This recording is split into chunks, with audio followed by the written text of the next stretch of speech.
Good afternoon, everybody. Welcome to CW Live. My name is Chris Webb, Head of Communications at the CW. I'm delighted this afternoon to be joined by our Deputy General Secretary, Postal, Terry Pullinger. Good afternoon, Terry.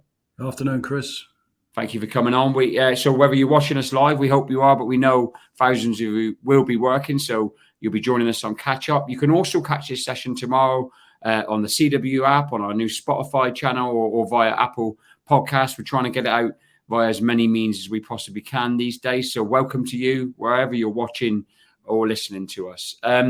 So this week, Terry wanted to come on and have a chat with you. You would have seen members in Royal Mail Group, the financial results and the announcements and the videos from the CEO last week. Maybe you also saw there was a session on the Workplace app with Royal Mail Group, Terry and Unite last night. But as always, Terry wants to come home and wants to get the message across to you as members about where we are. And obviously that's always going to be our priority as the union. So I'm going to let you, if I can, Terry, and before I let you get in, sorry, I should have said, this is more of an interview rather than a Q&A. We've been listening to what you're saying. We've been picking up what you're saying. We feel the angst out there in a lot of our workplaces. We feel maybe that disconnect. So we're going to cover those issues. Don't worry about that. But this is an interview style format. So in line with that, Terry, I wondered if you could give sort of an opening framing of this session for the members that I'll be watching. Yeah, thanks, Chris. And taking every opportunity, really, because I think this is the right moment, given last week's half-yearly results and seeing all the views expressed about that from either, internally or externally. It just seems like the right moment to reflect on the agreement we made and, of course, the deadlines we had for October. So, and you're right, yesterday, that's the first time I've done that. I think they asked us to go on their workplace app that Royal Mail have got. I think there's probably more managers on that, but it was an opportunity to put the CW's perspective of things on there. So I did that, but also important to come out as well to, as you say, come home and do it for our members in the CWU. So I think a lot of it's about perspective at the moment, Chris. So we'll deal with the issues, the challenges that are out there, and some of the feelings that people have got at this moment in time, and demonstrate we are empathetic to that, and we'll be dealing with that. But I also think from a perspective point of view, we have got to remember how far we've come since we made the agreement. So, for example, I was last week was the results. So I was deliberately looking back to before we got the agreement and where we are. And in June of 2020, Royal Mail reported an operating loss of £129 million. But they were predicting at that time for 2020, 2021, like what the period we're in now, for a best case scenario of an operating loss of between £400 and £600 million a year. And the worst case scenario, an operating loss of £700 to £900 million a year. So when you hear last week's announcements and Royal Mail as a group, operating profit of £311 million, Royal Mail standalone operating profit of £235 million, I think you can see the progress we've made with our agreement, which is so important. So when all those figures were coming out with losses and where they thought we was going to be before the agreement, etc., when it wasn't an agreement about growth, it was all about decline, it was all about job losses, it was always all about attacks on our terms and conditions. Everyone then within the union was concerned about an aggressive takeover, which would have meant a change of board, a change of management, and the potential for them to split Royal Mail up as an organisation, something we've always fought since privatisation. That was real. There was a real potential for that. What we've done this year, which is extremely important, is we've delivered on our agreement. So all the people that said the union will never deliver on their agreement, it's an elephant, it's too cumbersome, too many people, union block everything, the elephant can't dance. We've proved this year that it can dance, and it's put us in a really good position to make sure the agreement sticks, make sure the commitments over the next few years about growth, and protecting jobs, protecting this great public service. We've got a terrific foundation for that. But of course, so the perspective, it was absolutely important we achieved that. But of course, moving at such pace in the way that we've had, the number of revisions, which is unprecedented certainly in my history that I can remember, We're getting close to 2,000 revisions have been done in that short period of time, really in 6 months, when previously I think our best was about 137 in delivery offices in a year. So the scale of the change has been enormous, and it's been done during the pandemic as well. So, where it's worked well, that's been good. It's equalised duties. Part-timers have been made full-time. We've addressed many of those issues. But in other places, of course, where people haven't had revisions for years, people weren't trained to do revisions, we were really going from a standing start. We didn't have a lead in. Then it's been tough, and it's still tough. So it's a massive thank you to everyone. I think we've got a bit of a morale trap, and I think so have other key workers, actually. I think the NHS has as well, because the effort that people have put in the last sort of couple of years, 18 months, couple of years, with the pandemic, and especially us with all this change, I think it's totally understandable that psychologically there's a morale dip and a frustration, and I think people are, tired, fatigued. So we've got to deal with that. We're going back out. We're looking at the revisions. We've looked at resourcing. You can press me on some of those issues, Chris. We're putting interventions in place, and we want to build on the external success that everyone's recognising to make sure that we deal with the operational issues and protect our members and get ourselves in the best possible place to carry on and continue growing the business next year.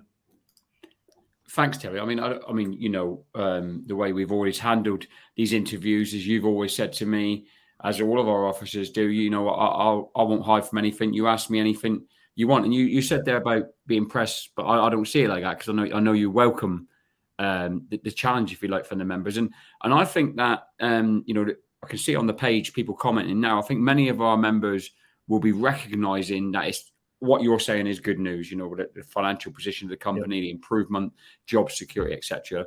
What they'll be living, though, might be different for some of our members in terms of, backlog of mail, walks longer, can't complete, pressure from managers, high sick levels in the office, quality of service through the floor.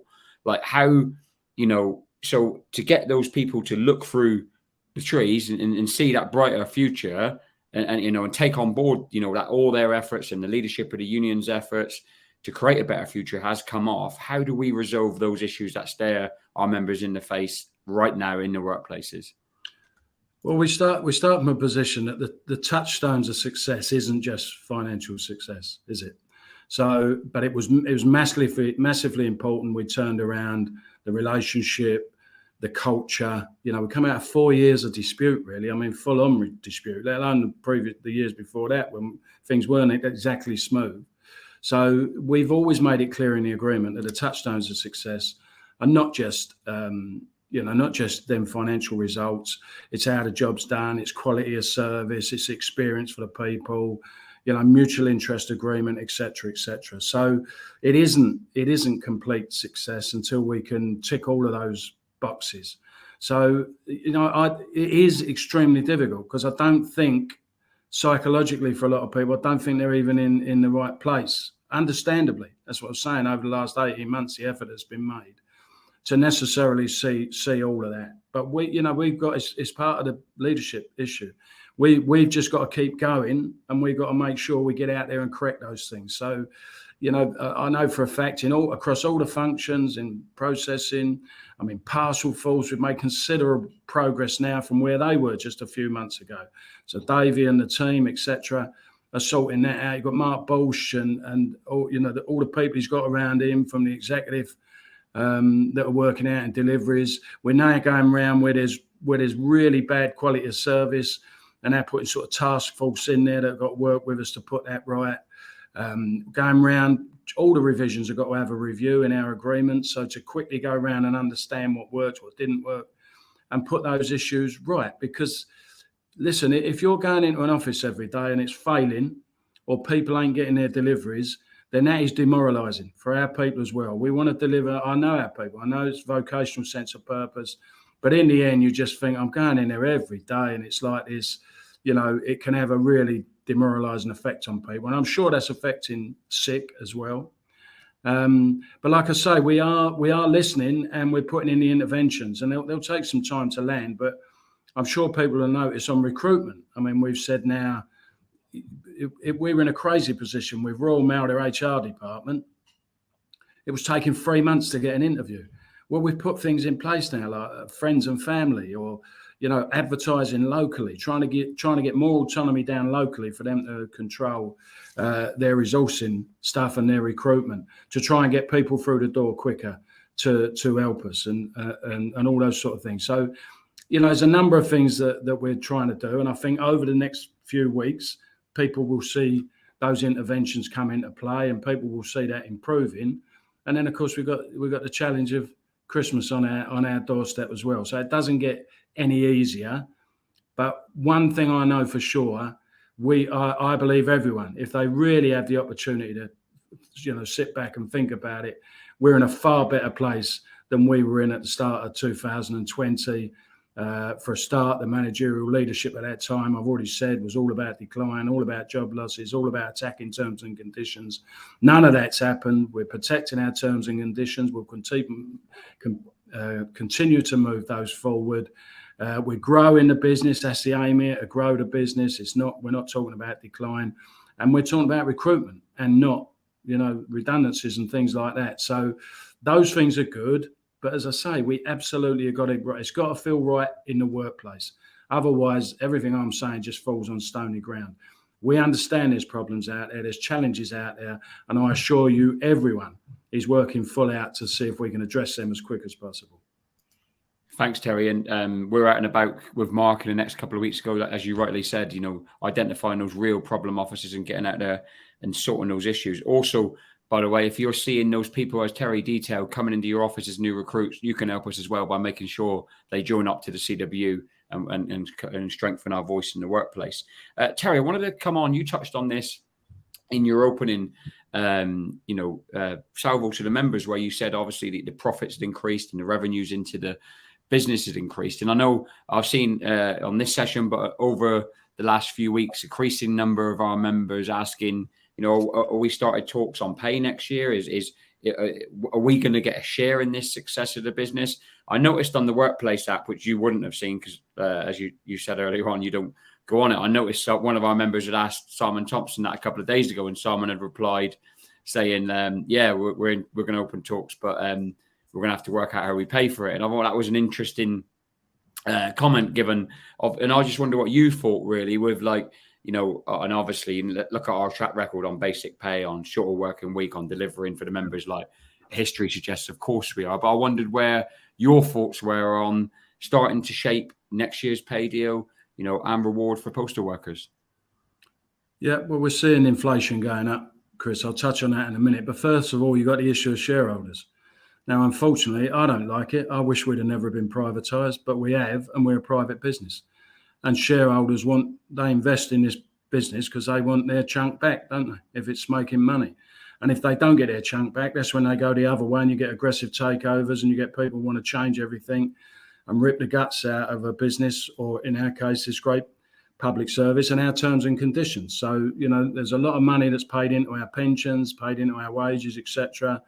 And shareholders, they want their bit. And if they're not getting it, they expect the company to start slashing our benefits, etc. So for the business to be successful, that should reflect in us being successful. So yes, of course, because they've announced that, and don't forget the year before there was a freeze on what they gave shareholders, which caused a lot of upset there. But of course, we're going to want to share in that. So yeah, the pay deal will be due in April. We'll be speaking to our senior field officials. The executive will have to sit down at some point and see what our policy is on that, whether we think it should be a 1 year, 2 year or 3 year deal, what changes associated with that, what level of increase we would be looking for. We have to take account of where the company is, but don't forget we've still got 2 hours of the shorter working week we want to achieve. What does that look like going forward? So the choices normally are there's either some sort of quick deal on pay, or there's one that's more progressive. Now, we may well be at the moment where we would look for a more progressive agreement, so that we start changing things that do make life better for our members, as well as covering all the growth we want to deal with. So we've got the issue of 7-day working, There's all sorts of stuff that could be used to get a longer term deal. But those decisions have not been made, Chris. We don't just don't make them off the hoof. We speak to, it's an inclusive trade union, democratic trade union. We speak to our executive. We get the views from senior field officials, and then we will develop a policy. And then we'll have to, ensure that we got the right policy. And if it's a more far-reaching agreement, then it could be early in the new year. We would have to get all our reps together and make sure that we're all aligned to that policy. If it was a more longer term deal, or with some quite radical changes in it. But other than that, then it might be a straight pay deal. So yes, we're thinking about it. There will be the challenge of inflation, of course, and that if people watch the news, you'll see that's going to be a challenge for every business and every set of workers out there. So that's not just something that's there for us to deal with. But with the one thing you can say, even for all the disputers or whatever, we've been upper quartile, if not top, with our pay rises for what we would consider to be public sector workers, public service, etc. I think we would be right up there. So we've never let anyone down, and I'm absolutely confident we won't let anyone down this year either. Spot on. Thank you, Terry. Just a slight change of subject. During last night's session, one thing I noticed about the session was there was a not a I won't say go far as say robust, but there was challenge between you were unwavering in being plainly say this is where CW members are. We've got some issues. We want to resolve them. And we've seen on our pages in the last few weeks, has the union got too close to Royal Mail? Is the leadership of the two organisations too close together? I don't want to drag people over to Royal Mail's Facebook workplace app to watch last night's session. Maybe we'll make you a highlights package so you can watch it on the CW page. But, I certainly got the feeling, Terry, that, as I always have, and as anyone watching these sessions would have, that, this union is there by the side of its members and then facing Royal Mail, not with Royal Mail. But what would you say about if people were challenging around the two? Have we got too close to them at this juncture? Well, anyone can fire that accusation, Chris. When we're not getting on and when we're rebelling, there was some of our members that were accusing us of going too far and we should be getting on with the employer and the relationship should be better. It's a relationship built on respect, isn't it? And it's actually built on the agreement we made.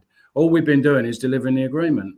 And if we're getting on and if that's going in the right direction and we're getting the right agreements for people, then surely that's where we want to be. That's about, you either have an adversarial relationship where you're fighting with each other all day long and all the time, or you have a good working relationship, which is the one we've strove for.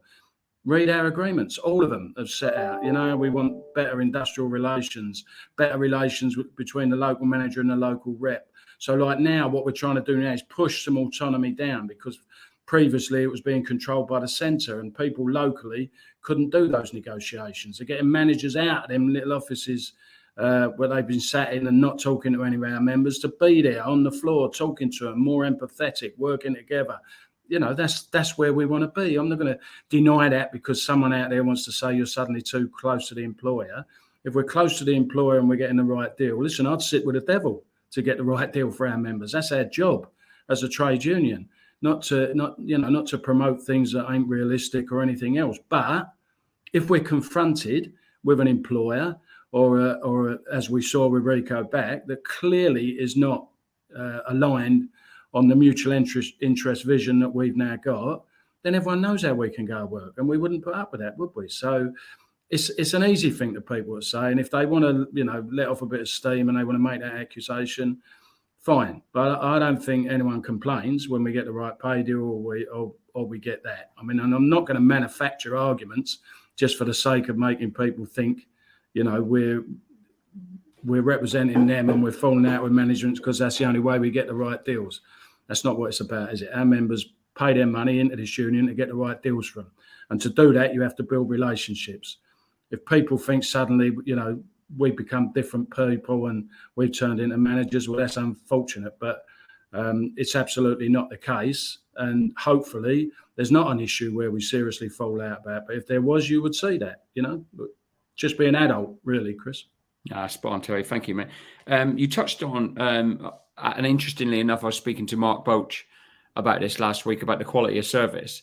And one of the things I was saying to Mark is there seems to be, as there always is in this country with the media, and particularly interestingly enough, even the right-wing media seem to want to be willing to give Royal Mail a kick. And I don't think that's like a modern thing. I think that's been going on for years and years, isn't it? And one of the things that we're seeing now is like sessions like this. I'm getting calls from journalists saying, "Oh, I watched this. I'm quoting such and such, from the session of one of your national officers, whether it's yourself, Mark, or whoever." So I'm framing this question with that in mind on the quality of service. But then, no doubt, there are issues like, is that something you're in discussion with the company? Is how do we get this back on track? We need to get letters delivered, properly in line, and stop prioritizing other products. How do we get back to a place where like the USO is on an even keel and stable? Well, that's what we're dealing with now. I mean, there's a couple of issues there. First of all, on the issue of quality service, that's the jewel in the crown. That's our future. Whether you're delivering parcels, letters, anything we deliver, we should want to be the best and delivering the best service. And I know, I see some of the stuff that comes up, and you can't be in every single office, but you hear things like, there's been stories of people not having a delivery for 4 weeks. It's just totally unacceptable. How?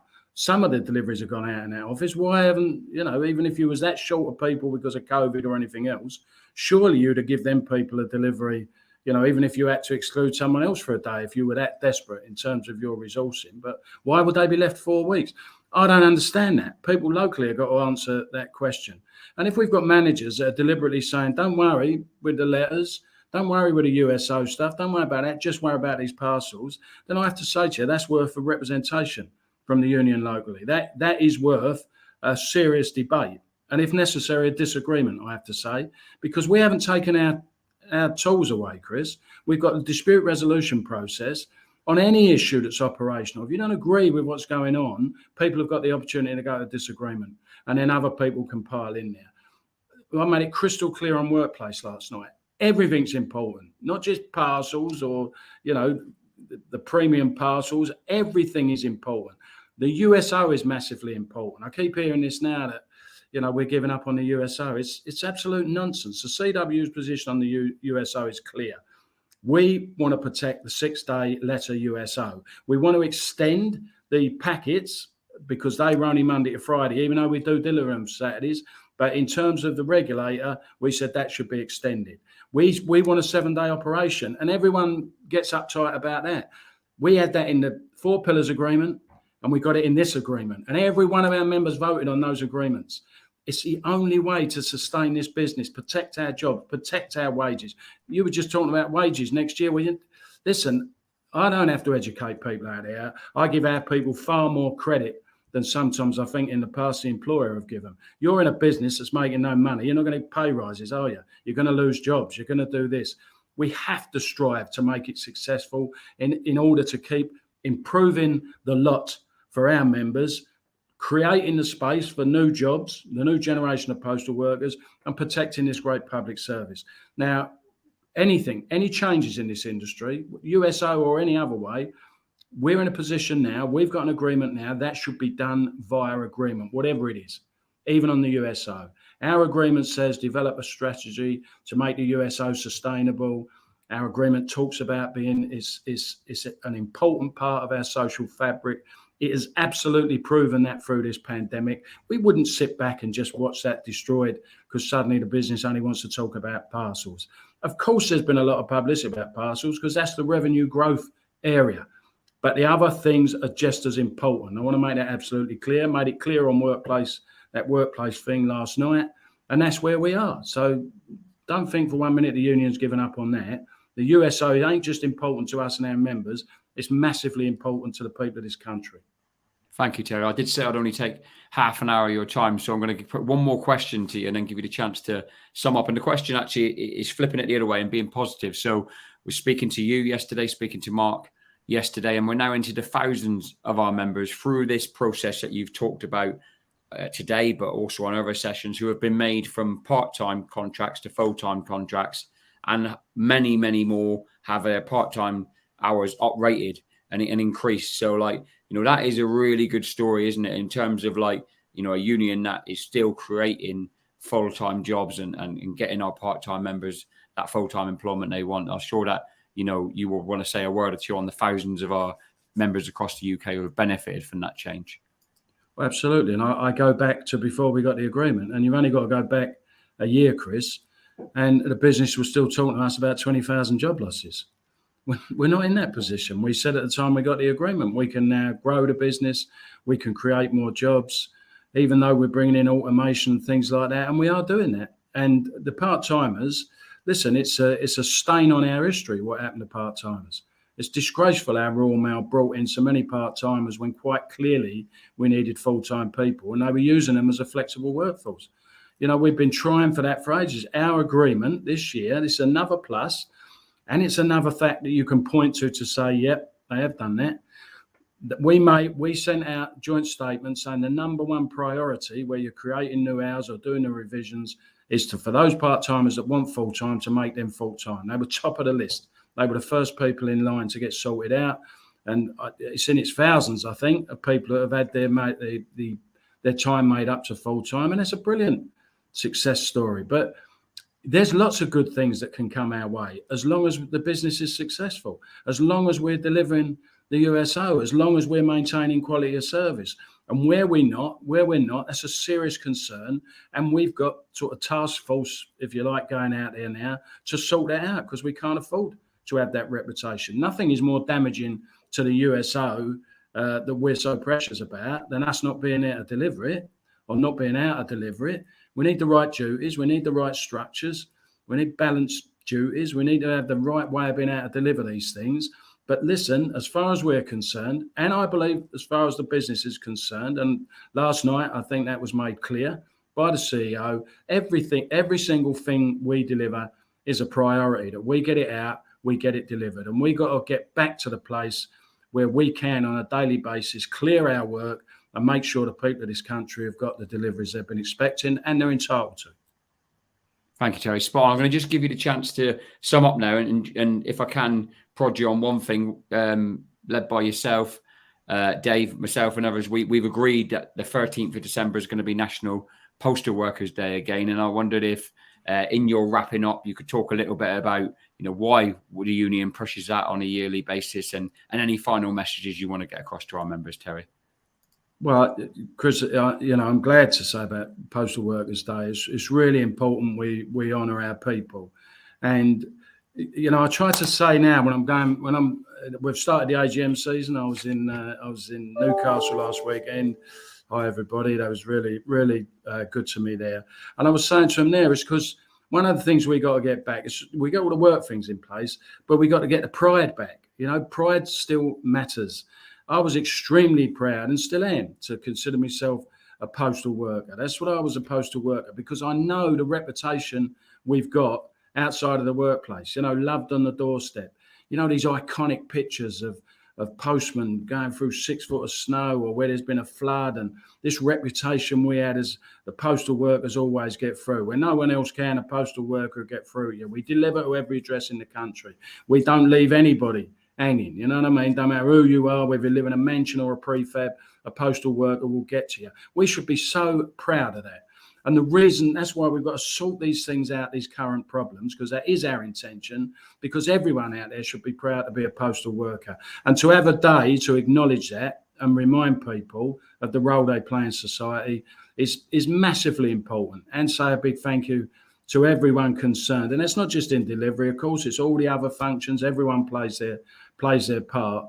And we should all be very proud to be postal workers. So, as I say, I think it's absolutely right that we honour that.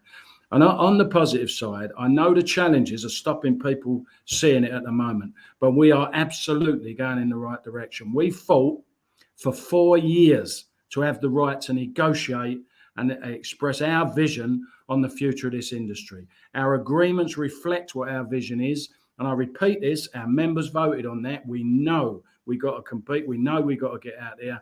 We know the way the world's going in terms of a 24/7 operation. And that was in all of our agreements. We fought for that so hard for 4 years.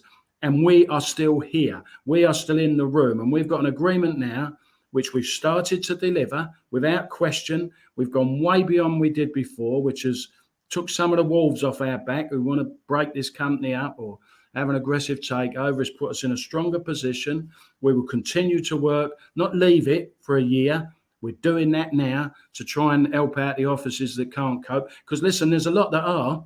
When we focus on the negative, but there's a lot of offices and workplaces out there that have done revisions and they are working. But we're going out there now to deal with the ones who can't, the ones who need more recruitment in there, et cetera, and we will get there. And we have got a future. We're now talking about, in our recruitment, we're talking about the next generation of postal workers. We will be looking for younger people to come into this industry, right down to, if we bring back the postal cadet scheme we've said, whether it'll have the same name, but right down to that. Like many of the people that are there now, we've got an aging workforce, and many of them started as postal cadets and they're still with us. So, let's be honest, it can't be that bad. We've got an aging workforce. We've got lots of people that are still with us.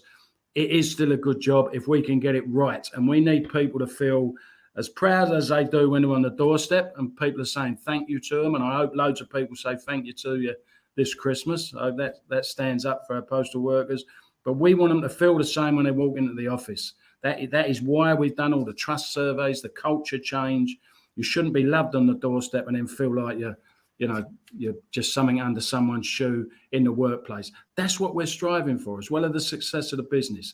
This is potentially one of our best moments. And of all the privatisations that have taken place, I believe we're possibly the only ones that have kept it together and made sure, even though it's been privatised for 9 years, it has still got that public sector ethos. So be proud to be a postal worker. And I'll certainly be proud on the 13th, Chris, to be celebrating all postal workers and thanking them for what they do. Thank you, Terry. That's fantastic.